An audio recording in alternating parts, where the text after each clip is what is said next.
I'm German homelos, I drink coffee and I know things. მე-14 ეპიზოდის თემა არის ოჯახის არსი.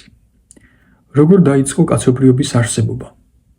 ერთდროულად გაჩნდა ყველა ადამიანი, ასე ერთად გამოძერწა უბრალოდ ადამი და ევა და მერე შვილებიც თავად გამოუძერწა?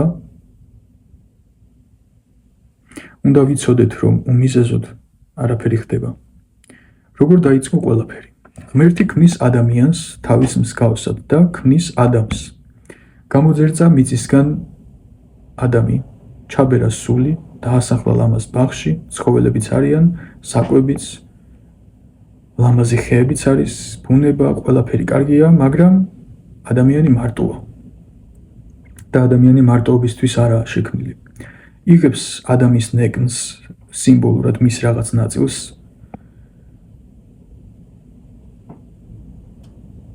და ასე ქმნის ევას. კაცო, ყოვლის შემძლე ღმერთს რა არ შეუძლია, რომ ამ ნეკნის გარეშე შექმნას ეს ევა? არ შეუძლია? რა უშლის ხელს? უშლის ვინმე? არა, ხო? ესე იგი რაღაცაშია საქმე. რაღაც აზრიდევს ამ დეტალში, ხო? რა თქმა უნდა, რაღაც აზრიდევს. ადამსა და ევას რაღაც კი არა ძალიან დიდი აზრი. ყველაზე დიდი აზრი. ადამსა და ევას მხოლოდ ევას ან მხოლოდ ადამს კი არა, არამედ ორივეს ერთად უჩნდებათ შვილი. ჯერ ერთი შვილი ავიღოთ ნიმუშისთვის. ეს შვილი ორივეს ნაწილს თვისებებს ატარებს. ორივეს ჰგავს, ხო?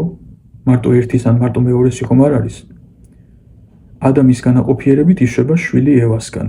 იქმნება ეს კავშირი, ადამისგან ევა წარმოიქმნა, შეიქმნა, ევასგან მათი შვილი. თლიანობა შეიკრა.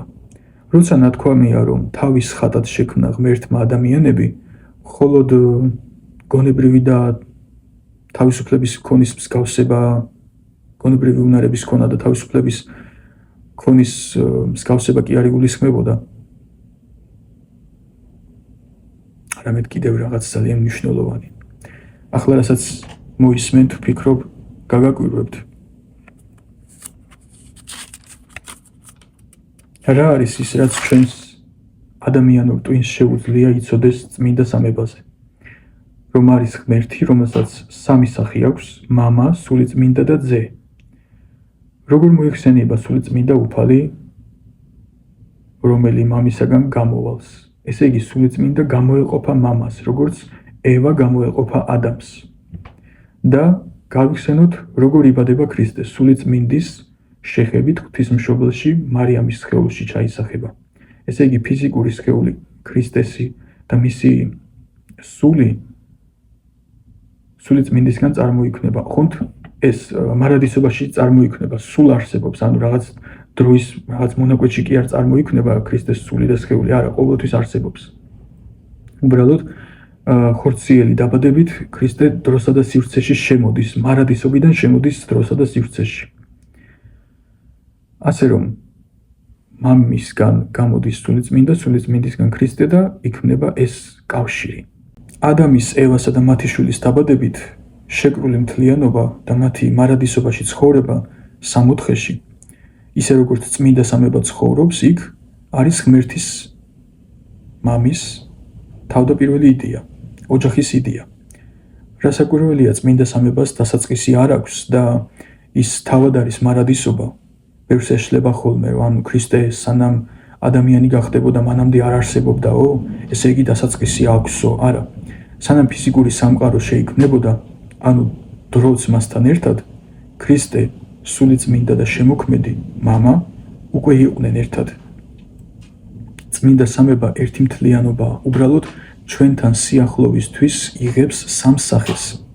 ქრისტეს სახეს ადამიანურს, რომ ჩვენამდე მამის სიტყვა და საერთოდ ჭეშმარიტი გზა მოიტანოს, დაგვანახოს, გაგვიკვალოს, გამოგვიხსნა სიკვდილისა და სასჯელებისგან, განადგურებისგან და სულიწმინდის სახით, მისი საშუალებით მუდამ ჩვენს გულთან იყოს, რომ როგორც კი მოინდომებს ადამიანი, შეუშვას იგი და გააბედნიეროს.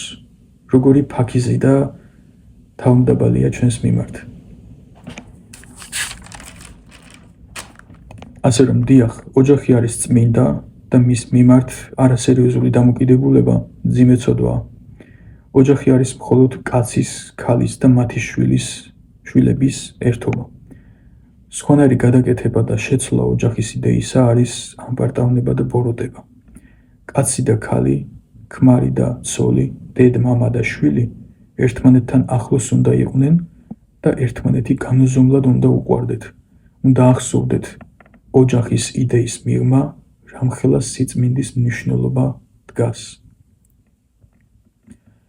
როგორც ერთ-ერთ წინა ეპიზოდში ვისაუბრეთ, ეს ერთი ოჯახისგან კაცობრიობის გამრავლება უაზრო დეტალი არ უნდა გვეგონოს, ეს არის შეხსენება, რომ ყველაფერი ერთმანეთთანაა კავშირში.